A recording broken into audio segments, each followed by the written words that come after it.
ऐसी कोई बात नहीं है अम्मा। हाँ भाई, बड़ा जुल्म हुआ इस लड़की पे रात भर, जब भी उसका चेहरा मुरझाया हुआ है। यही कहना चाह रही हो ना तुम? नहीं नहीं आपा, मेरा वो मतलब नहीं था। मैं तो रहने दो फहमी, मैं तुम्हें अच्छी तरह जानती हूँ, बल्कि तुम्हारी खसलत भी अच्छी तरह जानती हूँ। शुरू से पेट की पापी रही हो तुम। नंद और उसकी खुशियां तो तुमसे कभी बर्दाश्त नहीं हुई, अब बेटी को भी यही सिखा रही हो। फुप्पो आप गलत समझ रही हैं, अम्मा का कहने का वो मतलब नहीं था।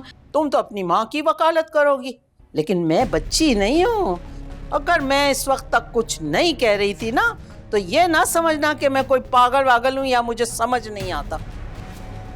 खुदा के लिए आपा, आप कैसी बातें कर रही हैं?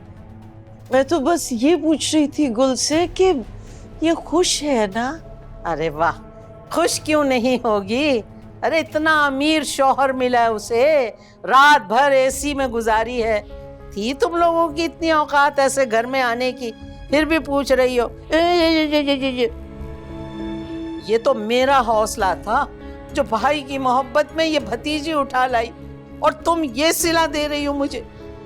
माशाल्लाह माशाल्लाह, शादी के पहले दिन तुम इसे मेरे खिलाफ बहका रही हो। अम्मा क्या हुआ है, क्यों लड़ रही हैं आप? कौन लड़ रहा है? ये देखो, इल्जाम लगा रही है हम पे, हमें जालिम कह रही है। जालिम? नहीं नहीं बेटा, आपा को कोई गलतफहमी हो गई है। मेरा अल्लाह गवाह है, मैंने ऐसा कुछ नहीं कहा। बात करके मुकर जाना ना तुम्हारी पुरानी आदत है। अब क्यों मानोगी कि बेटी को मेरे खिलाफ तुम बैठ के भड़का रही थी? बिस्तर पे चढ़ के इसीलिए बैठी हो ना, ताकि दिल की भड़ास निकले तुम्हारे। ऐसे अच्छा लगता है माओ को इस तरह बेटी की शादी के बाद पलंग पे बैठे हुए? फुप्पो आप झूठ बोल रही हैं। हाँ हाँ, मैं जालिम, मैं झूठी लोगों, मैं मक्कार, मैं सारी बुराइयों समेत हूँ। ठीक है, अब इस बात का फैसला इस घर के मर्दों के सामने होगा। ये जो मुंह बना के बैठे हो ना तुम लोग इस तरह, मैं देखो करती क्या हूँ। अरे हट, तू बड़ा आया।